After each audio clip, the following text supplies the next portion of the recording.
मैं डॉक्टर विश्वरूप राय चौधरी आप सबका स्वागत करता हूँ आज की इस ट्रेनिंग में। Thank you. Blood sugar, blood sugar का मतलब क्या है? ब्लड में शुगर, तो वो हर एक के बॉडी में है। इस वक्त आप मेरी बात को सुन पा रहे हैं, समझ पा रहे हैं, सोच पा रहे हैं। आप अपने जीवन के हर पल में जिंदा रहने के लिए एनर्जी का इस्तेमाल कर रहे हैं। वो एनर्जी कहाँ से आ रही है? आपके बॉडी में जो खून दौड़ रहा है वो खून के साथ शुगर है, ग्लूकोज जिसको बोलते हैं। वो शुगर बॉडी के हर सेल में जाता है और सेल उसको बर्न करता है, जिससे हमें एनर्जी आती है। तो शुगर अच्छा होता है कि बुरा होता है? It is something good. उसके बिना एक पल भी हम जिंदा नहीं रह सकते। That is a source of energy, लेकिन वो एनर्जी ब्लड के थ्रू जाता है। लेकिन अगर वो ज़रूरत से ज़्यादा हो, टायर की हवा की तरह, या ज़रूरत से कम हो, तो उसे कहते हैं डायबिटीज़, हाई ब्लड शुगर या लो ब्लड शुगर, डायबिटीज़। सो डायबिटीज़ में क्या बहुत सारी बीमारियां होती हैं। जिन लोगों को ब्लड शुगर रहता है ज़्यादा तो काफ़ी समय तक उनको हार्ट की बीमारी, किडनी की बीमारी, लीवर की बीमारी, ट्यूमर, स्टोन, कोई भी बीमारी होने की जो संभावना है वो थोड़ी और बढ़ जाती है। नॉर्मल शुगर मतलब लेस डिजीज़, कम बीमारी। ज़्यादा शुगर मतलब ज़्यादा बीमारी। ये एक छोटी सी बात है, लेकिन यहाँ सबसे इंपॉर्टेंट बात, ये जो आज मैं पूरा बोलने वाला हूँ उसमें सबसे इंपॉर्टेंट बात अभी जो बोलने वाला वो ये, कितने शुगर को हम ज़्यादा शुगर बोलें। ये बात 1979 से पहले इंसानियत को नहीं पता थी। इंसान को सिर्फ इतना पता था किसी के बॉडी में, खून में ज़्यादा शुगर होगा तो ज़्यादा बीमार पड़ेगा। लेकिन ज़्यादा का डेफिनेशन क्या है, किस चीज़ को हम ज़्यादा बोलेंगे, ये बात नहीं पता थी। 1979 में पहली बार एक आंकड़ा आया, एंड वो आंकड़ा है 200 mg पर डेसीलीटर। किसी के शरीर में, खून में अगर 200 से ज़्यादा शुगर है उसे हाई शुगर बोलेंगे। और 200 का मतलब क्या है, मैं सिंपल भाषा में आपको समझाता हूँ। 200 अगर रीडिंग आती है आपकी ग्लूकोमीटर में, उसका मतलब सिर्फ इतना कि आपके 1 लीटर खून में 2 ग्राम शुगर है। गॉड ने जो आपको अलाउ किया है कि आपके हर लीटर के खून में 2 ग्राम शुगर होना अलाउड है। ठीक उसी प्रकार जिस प्रकार मोटरसाइकिल में 2 जन चढ़ना अलाउड है यहाँ के ट्रैफिक के नियमों के मुताबिक। उससे ज़्यादा लोग ट्रैवल करेंगे तो क्या होगा, एक्सीडेंट होगा, कई सारी दिक्कतें आएंगी। ठीक उसी तरह से हमारे खून में हर लीटर में 2 ग्राम शुगर से ज़्यादा ना हो। ज़्यादा होगा और काफ़ी समय तक होगा तो वो बॉडी के लिए एक बोझ होगा। और जब बोझ होगा तो हमारी सारे जो ऑर्गन है, हार्ट है, लिवर है, किडनी है, वो कम काम करेंगे, वो जल्दी थक जाएंगे, जिसे हम कहते हैं हार्ट डिजीज़, जिसे हम कहते हैं किडनी फेलियर, जिसे हम कहते हैं लिवर डिजीज़। ये सारी बीमारियां अलग अलग नहीं हैं। ये सारी बीमारियों का मूल एक ही है। किसी भी ऑर्गन में ज़्यादा बोझ डालेंगे तो वो थोड़े समय में वो थक जाएगा, जिसे आप बीमारी बोलते हैं। अगर इतनी बात हम समझ लें तो हमारे लिए इसको ठीक करना, इसको वापस करना बड़ा ही आसान है, बहुत ही इंटरेस्टिंग भी है और बहुत ही कम समय में इसको आप कर सकते हैं। साइंस, इसे कहते हैं साइंस, यहाँ तक तो है। 1 लीटर खून में 2 ग्राम या उससे कम शुगर, उससे ज़्यादा होगा तो उसको बोल देंगे डायबिटीज़, यानी कि बोझ ज़्यादा है। ये पाया गया 1979 में। लेकिन उसके बाद आगे 1997 में और 96 के बाद 200 को कर दिया गया 126, फिर 126 को कर दिया गया 100। यानी कि अभी अगर आप डॉक्टर के पास जाएंगे तो 100 से ज़्यादा रीडिंग को भी बोल देंगे कि आपको तो दवा पे जाना चाहिए। 100 का मतलब हुआ कि आपके 1 लीटर खून में कितने ग्राम शुगर होना चाहिए? 1 ग्राम, 1 ग्राम। आप गौर से देखेंगे तो आप पाएंगे समय के साथ साथ जो आंकड़ा है वो कम होता जा रहा है, कम होता जा रहा है, कम होता जा रहा है। 200 से शुरुआत हुई थी, आज की तारीख में वो 100 तक पहुंच गया।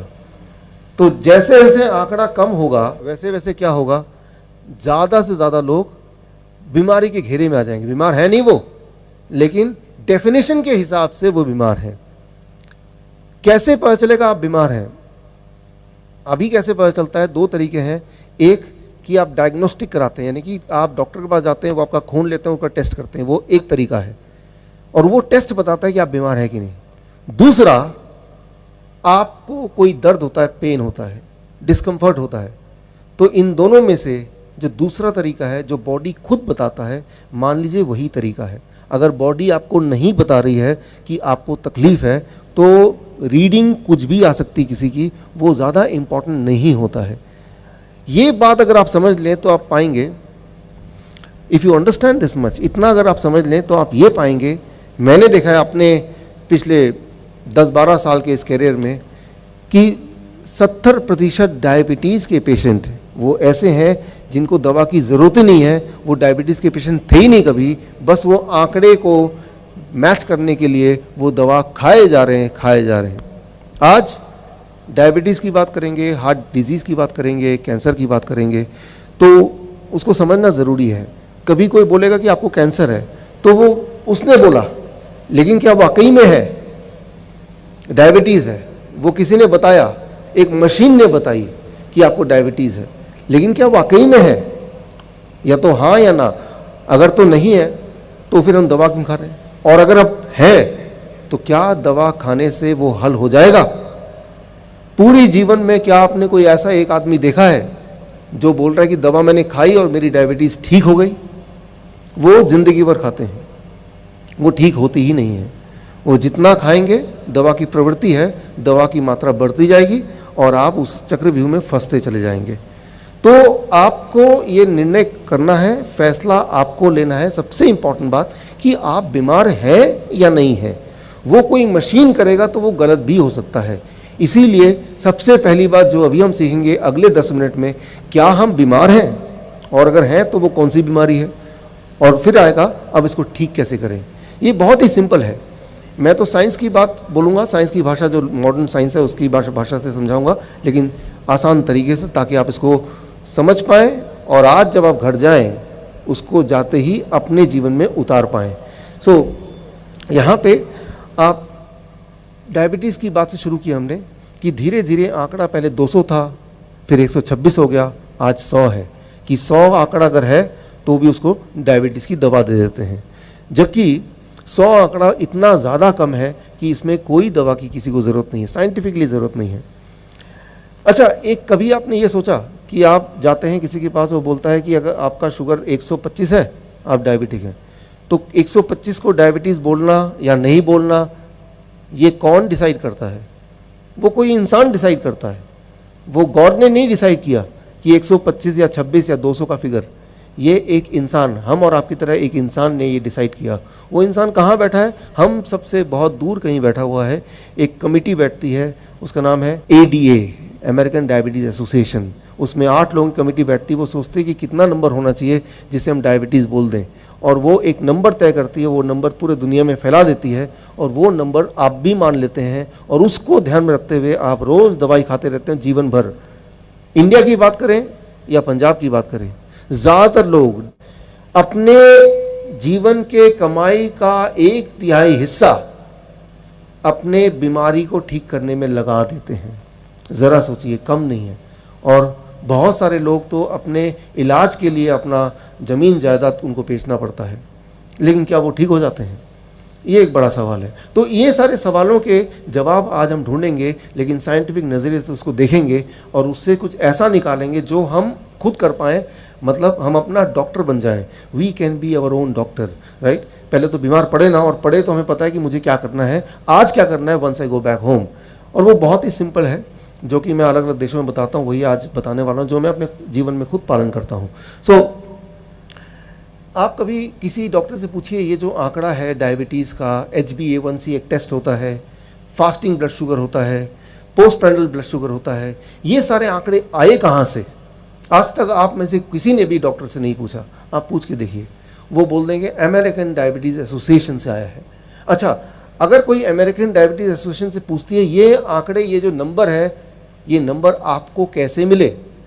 आपको क्या लगता है? उनका जवाब ऐसा होगा कि हज़ारों साइंटिस्ट सालों सालों तक मिलियंस ऑफ डॉलर्स खर्च करके तब बहुत रिसर्च करके एक नंबर आ गया, उस नंबर को आप तक पहुंचाया।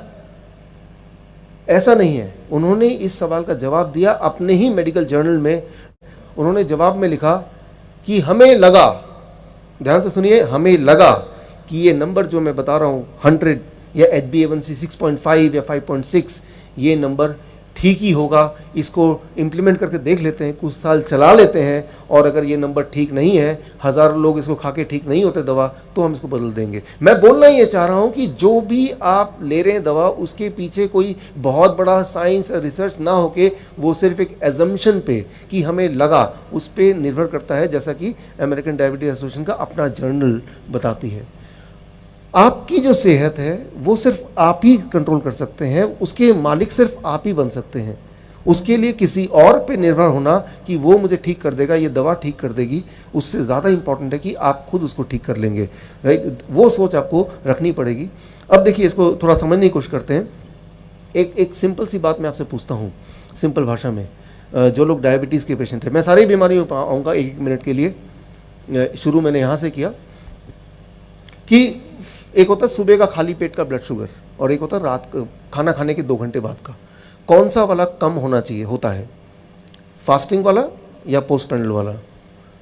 फास्टिंग वाला। नॉर्मली आप बोलेंगे कि सुबह खाली पेट वाला कम होना चाहिए, लेकिन दुनिया में 2004 के बाद 2005 में ये देखा गया कि आधे से ज़्यादा दुनिया का सुबह वाला जो शुगर है वो ज़्यादा होता है पूरे दिन भर के शुगर से। एक छोटी सी बात मैं आपको बता रहा हूँ, रात को सोने से पहले शुगर चेक किया, वो आया 200। पूरी रात भर आप सोए, बॉडी ने शुगर को यूज़ किया, सुबह आपने चेक किया, उसको आ गया 250। और ऐसा होते ही वो इंसान घबरा जाता, रही ये क्या हो गया, इसका मतलब मैं मरने वाला हूँ, सीधे डॉक्टर के पास भागेगा, दवाई खाएगा, किसी भी तरह उसको नीचे करेगा। जबकि हकीकत यह है कि आधे से ज़्यादा दुनिया, 55% ऑफ द वर्ल्ड पॉपुलेशन का बॉडी की प्रवृत्ति होती है कि रात का जितना शुगर होता है सुबह का उससे ज़्यादा हो सकता है, और अगर होता है तो वो कुछ ख़राब बात नहीं है। अच्छा, क्यों होता है? ये एक बहुत ही इंटरेस्टिंग बात है। सुबह जब आप उठते हैं तो आपका पेट खाली होता है, आपके अंदर एनर्जी नहीं है, और खाना थोड़ी देर बाद खाएंगे, ब्रेकफास्ट करेंगे, लेकिन तब तक आप बहुत सारे काम निपटाना चाहते हैं। तो उठने से पहले आप में से काफ़ी सारे लोगों का ब्रेन, लिवर में बहुत सारा शुगर एनर्जी स्टोर होता है हमेशा। लिवर को ब्रेन बोलता है कि भाई ये आदमी उठने वाला है सुबह सुबह, तो थोड़ा सा शुगर ब्लड में आप छोड़ दो, ताकि उस एनर्जी को यूज़ करके अपने कुछ काम निपटा लेगा जब तक कि वो नाश्ता नहीं कर लेता।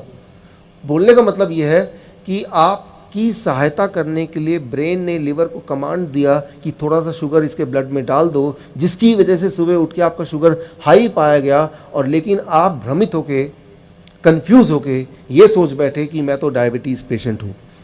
तो आपका बॉडी सही काम कर रहा है, लेकिन आपको कंफ्यूज कर दिया गया, और इस चक्कर में आपने दवाइयाँ शुरू कर दी, और ज़बरदस्ती शुगर को कम करने की शुरुआत हो गई। और ये सिर्फ दवा शुगर को कम करने की शुरुआत की बात नहीं है, ये बीमारी की शुरुआत है। बीमारी थी नहीं, वो दवा की वजह से वो ज़बरदस्ती बीमारी लाई जा रही है। सो पहली बात जो आपको ध्यान में रखना है कि सुबह का शुगर ज़्यादा हो सकता है, रात का दिन भर का कम हो सकता है। ये बहुत ही नॉर्मल बात है। इस बात को अगर आप समझ लेंगे तो आपका बोझ थोड़ा सा, जो डायबिटीज़ के पेशेंट हैं उनमें हल्का हो जाएगा।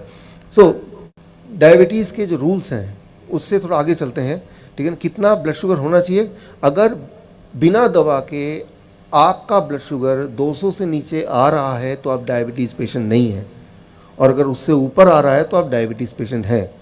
तो ऊपर अगर आ रहा है तो क्या हम करें आज, ताकि कल से वो नीचे आ जाए, वो मैं आपको थोड़ी देर में बताऊंगा। एक छोटी सी बात मैं आपको बताता हूँ, जब भी सर्दी होती है, या जब भी बुखार होता है, या जैसे जैसे आपकी उम्र बढ़ती है, ये तीनों केसेस में, इन 3 समय में, जब सर्दी पड़ती है बहुत ज़्यादा, यहाँ तो बहुत सर्दी पड़ती है, जब बुखार हो जाता है किसी को, या फिर जब उम्र बढ़ जाती है, इन तीनों बातों में हमारा शुगर बढ़ जाता है 20%, 30%। उसे डायबिटीज़ नहीं बोलते। अब होता क्या है, मैं देखता हूँ कितने पेशेंट होते हैं कि जैसे ही बुखार हुआ डॉक्टर के पास गया, डॉक्टर ने क्या, बुखार का इलाज ना करके उसका शुगर टेस्ट किया, शुगर तो ज़्यादा आएगा, बुखार में शुगर ज़्यादा आता है। अब डॉक्टर ने उसको बोला कि आज से आपका दवा चालू, तो वो गया तो था बुखार का इलाज करने, आ गया डायबिटीज़ पेशेंट बन के। तो ये नॉलेज अगर आपके दिमाग में बैठ जाए तो कभी भी बुखार के वक्त अपना शुगर चेक करने की ज़रूरत नहीं है, क्योंकि वो ज़्यादा आना स्वाभाविक है। कि जब भी बुखार होता है तो बॉडी क्या करती है, सेल्स के अंदर शुगर ना भेज के वो ब्लड में ही रख देती है। ये बॉडी की अपनी प्रवृत्ति है, उसमें घबराने की ज़रूरत नहीं है। कुछ समय जब आप बहुत चिंता में होते हैं बहुत चिंता में होते हैं किसी भी वजह से या बहुत घबराते हैं, उस वक्त क्या करता है, उस वक्त भी आपका शुगर थोड़ी देर के लिए बढ़ जाता है 300, 350, 400, उसे डायबिटीज़ नहीं बोलते। जैसे आपकी चिंता चली जाएगी वो शुगर नॉर्मल आ जाएगा। तो चिंता को छोड़ देना है। मैंने पूरे दुनिया भर में जिस देश में गया हूँ, मैं एक ही चीज़ पूछता हूँ तो मैं पाता हूँ ज़्यादातर जो डायबिटीज़ पेशेंट है वो डायग्नोस कब होता है, या तो जब उनको बुखार होता है तब वो डायग्नोस होता है, या जब वो सर्दियों के मौसम में ज़्यादा डायग्नोस होता है, जबकि इसे बोलते हैं हम रॉन्ग डायग्नोसिस, गलत डायग्नोसिस हो गया। खैर आपको करना क्या है, आज जब घर जाएंगे, घर जाते वक्त कल सुबह का खाना क्या होगा और कैसे आज के बाद खाएँ ताकि कोई रोग ना हो, और हो तो वो जल्दी से ठीक हो जाए। देखिए क्या करना है। द फर्स्ट इंपॉर्टेंट स्टेप 1, ये जो डाइट मैं बताने जा रहा हूँ वो डाइट नहीं है, वो एक मेडिसिन है, दवा के रूप में काम करेगी। यानी कि जो भी दवा अभी तक आप ले रहे हैं, जो लोग ले रहे हैं, ब्लड प्रेशर की दवा, ब्लड शुगर की दवा, कोलेस्ट्रॉल की दवा या फिर ब्लड थिनर, ये सारी दवाइयाँ आपको कम करनी पड़ेंगी, ख़त्म करनी पड़ेंगी। क्यों? क्योंकि ये अपने आप बॉडी को नॉर्मल करेगा, और दवा भी लेंगे और ये भी लेंगे तो क्या होगा, इतना ज़्यादा कम हो जाएगा कि वो भी अपने आप में एक बड़ा ही ज़्यादा दिक्कत वाली बात होगी। तो करना क्या है, देखिए सुबह जब आप उठेंगे, सुबह से लेके 12 बजे तक जो भी आप खाएंगे वो सिर्फ एक तरह की चीज़ें, वो हैं फल। कोई भी 3 से 4 तरह का फल चुन लीजिए अपनी पसंद का। वो अंगूर हो सकता है, केला हो सकता है, वो सेब हो सकता है, वो अनार हो सकता है, जो आपको बाज़ार में आराम से मिल जाए। यहाँ पे एक सवाल आता है, लेकिन डॉक्टर साहब मैं तो डायबिटीज़ का पेशेंट हूँ।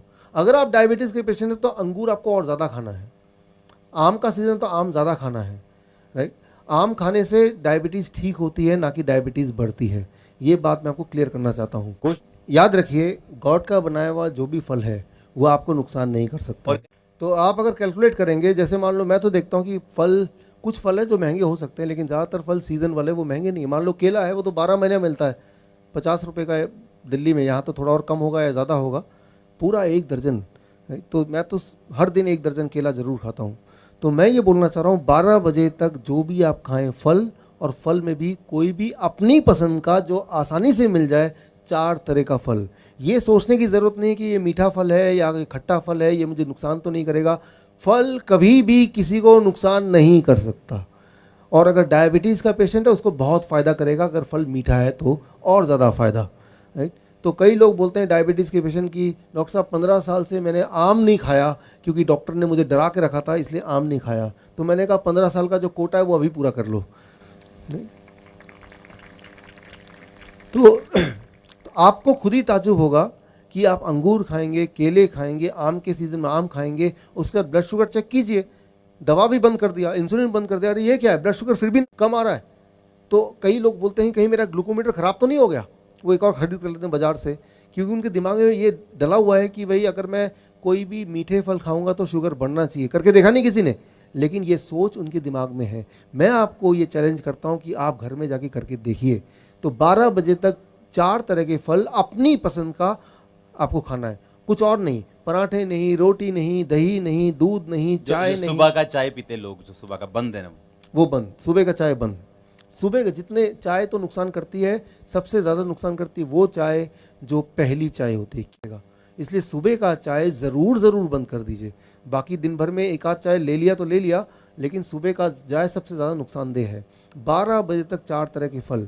अच्छा, कितना खाना है ये बड़ा इंपॉर्टेंट है। आपके बॉडी के वेट के अनुसार, मान लो आप अगर 70 केजी आपका बॉडी वेट है, एक और शून्य लगा दीजिए, 700 ग्राम।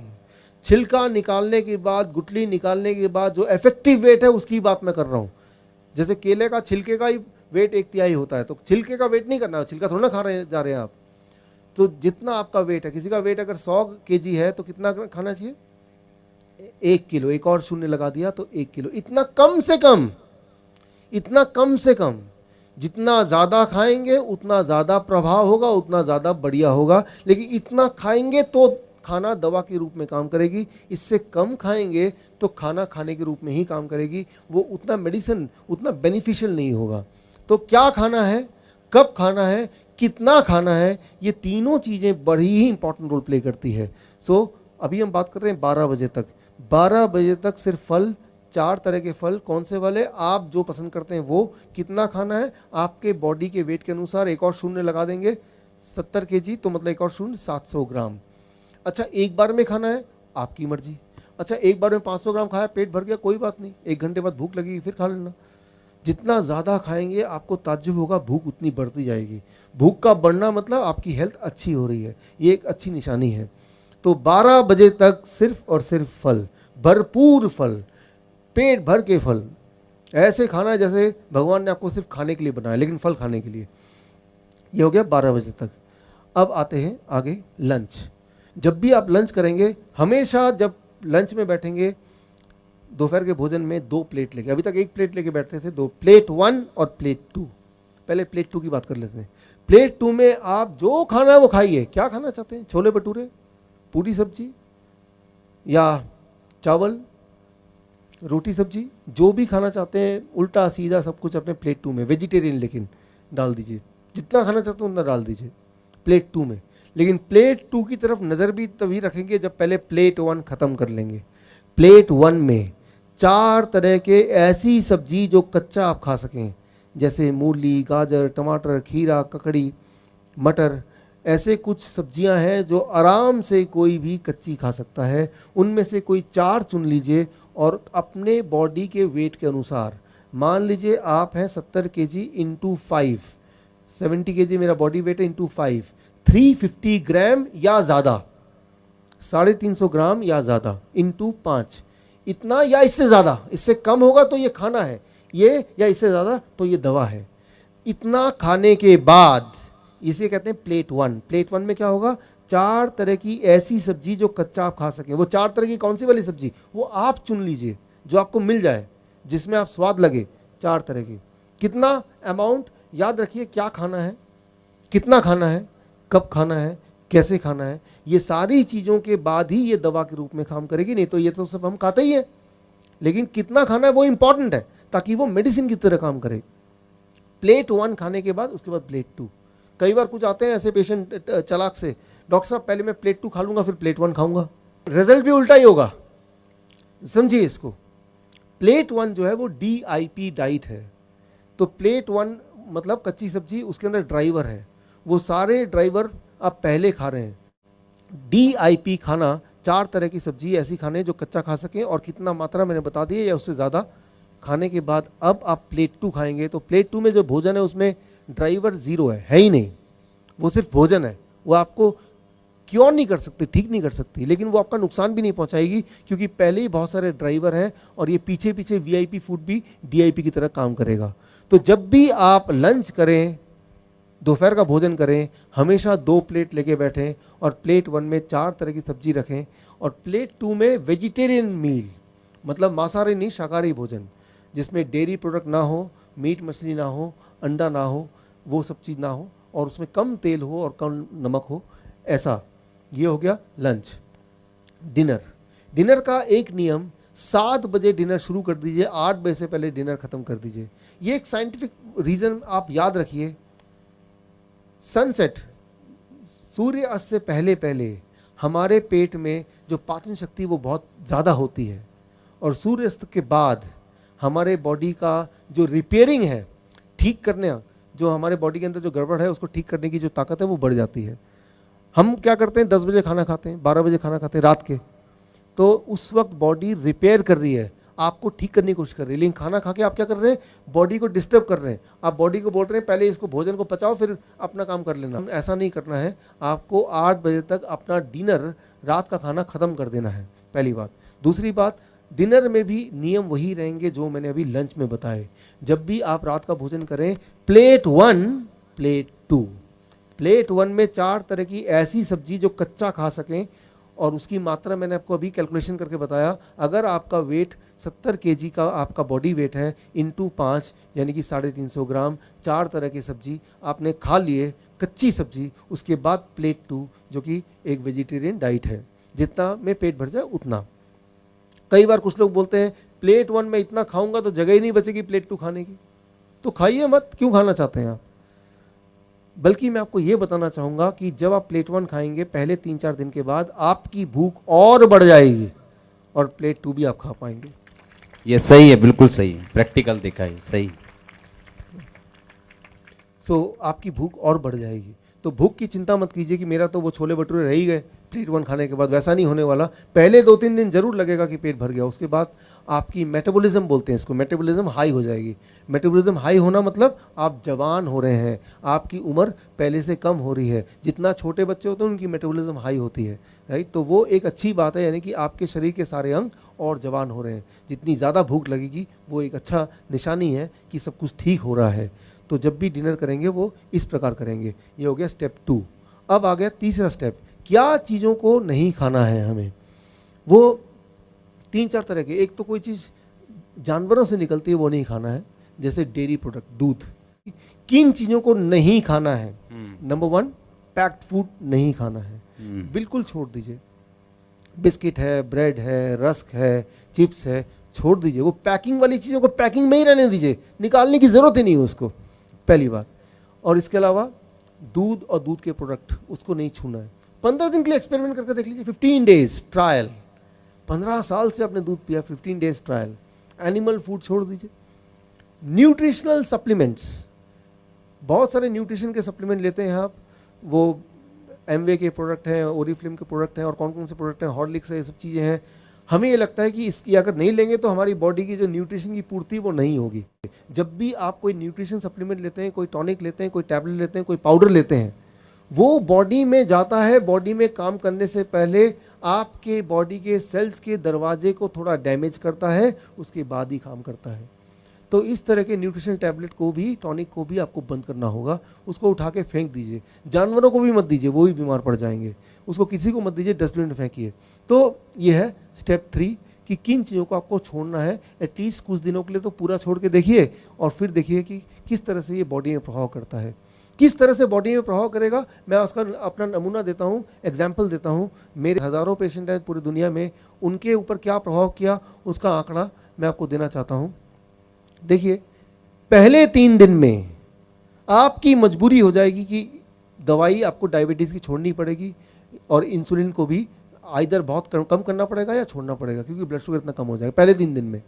पहले 1 हफ्ते के अंदर ब्लड प्रेशर आपका नॉर्मल में आ जाएगा, यानी कि ब्लड प्रेशर की दवाई छोड़नी पड़ेगी। इंटेस्टाइन, पेट की जितनी सारी बीमारियां हैं, जिनको कॉन्स्टिपेशन है, जिनको पाइल्स है, पेट का कोई भी बीमारी है, जिनको एसिडिटी बनती है, कब्ज, बवासीर सब बोल रहे हैं। यस, बवासीर है, कब्ज है, चाहे वो 15 साल पुरानी हो, with in A weeks time वो कम होने लगेगा। 1 महीने के अंदर जो मोटे लोग हैं वो पतले होने लगेंगे। 3 महीने के अंदर अंदर आपके अगर कोई हार्ट की दिक्कत है तो सारी हार्ट की दिक्कत खत्म हो जाएगी। तो मैंने देखा जो अस्थमा के पेशेंट होते हैं, लंग्स के डिसऑर्डर के पेशेंट होते हैं, उनको लगभग 6 महीना लगता है। 6 महीना अगर वो ये डाइट पे रहें, 6 मंथ्स, तो उसकी जो पंप है वो छूट जाता है, उसके अस्थमा ठीक हो जाता है। 6 महीना बहुत ज़्यादा नहीं होते लेकिन बहुत कम भी नहीं होते, लेकिन मैं जानता हूँ कि हर दिन वो थोड़ा थोड़ा ठीक होता है, तो उसकी हिम्मत बनी रहती है। देखता है आज मैं कल से अच्छा हूँ, आज मैं कल से अच्छा हूँ, यही ताकत मिलती रहती है, और थोड़ा 6 महीने के अंदर अंदर वो पूरी तरह ठीक होता है। जो घुटनों के जो पेशेंट्स हैं, घुटनों का जो दर्द है बहुत जल्दी हील हो जाएगा। तो चाहे वो डायबिटीज़ हो जो 3 दिन में कंट्रोल होता है, चाहे वो ब्लड प्रेशर हो जो 1 हफ्ते में कंट्रोल होगा, चाहे वो मोटापा है जो 1 महीने में, हार्ट की बीमारी 3 महीने में, अस्थमा है तो 6 महीने में, या कैंसर होगा तो 9 महीने में। ठीक उसी तरह से किडनी का स्टोन अगर है तो इस डाइट पे रहने से स्टोन क्या होगा, धीरे धीरे डिजॉल्व होगा, छोटा होता जाएगा। टाइम लगेगा लेकिन हर दिन छोटा होगा, थोड़ा छोटा होगा, और एक टाइम आएगा जब वो डिजॉल्व हो जाएगा पूरी तरह से। तो बस इस डाइट पे रहना है। तो ये डाइट क्या करता है, एक साथ सारी बीमारी पे काम करता है। लेकिन यहाँ एक इंपॉर्टेंट बात है, तो कई बार पेशेंट मुझसे पूछते हैं, डॉक्टर साहब ये कितने दिन तक करना पड़ेगा? इसका जवाब मैं ऐसे देना चाहूँगा कि मान लो कोई गंदा है, पूरा कीचड़ उचड़ लगा है, तो बोले साफ़ होने के लिए क्या करना है, तो नहा लिया, अच्छी तरह से साफ़ हो गया। अब वो बोलेगा साफ़ रहना तो क्या करना पड़ेगा? एक दिन अगर आप नहा लेंगे तो जीवन भर साफ़ रह सकते हैं भला? नहीं रह सकते। अगर तो जीवन भर साफ़ रहना है तो एक ही तरीका है कि जीवन भर हर दिन नहाना पड़ेगा, जो कि आप करते हैं। ठीक इसी तरह से यहाँ भी सिर्फ एक दिन खाना खा लिया या 1 महीना 2 महीना, ठीक रहने के लिए, ठीक होने के लिए तो 1 महीना काफ़ी है, लेकिन ठीक होने के बाद ठीक रहना भी तो है। तो ये आपके लाइफस्टाइल का पार्ट बन जाना चाहिए। कई बार बोलते हैं डॉक्टर साहब मैं जब अब पार्टी में जाऊंगा, पिकनिक में जाऊंगा, मैरिज शादी में जाऊंगा, तब मैं बोलूँगा लोगों को ये प्लेट 1 लूँगा फिर प्लेट 2 लूँगा, लोग मुझे मजाक उड़ाएंगे, ये सोचेंगे ये क्या आदमी है। हफ्ते में एक दिन चीटिंग डाइट, एक दिन फ्लेक्सिबिलिटी है। पूरे हफ्ते अगर ठीक से आपने ये खाया, एक दिन आप चाहे तो उल्टा सीधा भी खाएंगे, कोई दिक्कत नहीं है, एक दिन अलाउ हो गया, राइट। सो हफ्ते में एक दिन, क्योंकि आप पार्टी जाते हैं, पिकनिक जाते हैं, शादी में जाते हैं, रोज थोड़ा ना जाते हैं, हफ्ते 10 दिन में कभी एक दिन जाते हैं। तो जब तब चले गए तो तब कुछ भी खा लिया जो आपको मिल गया, अगर आपको खाने का मन कर ही रहा है वो सब। लेकिन बाकी जब घर पे हैं तो आपको कोशिश करनी है कि इस तरह के डाइट पे ही रहना है।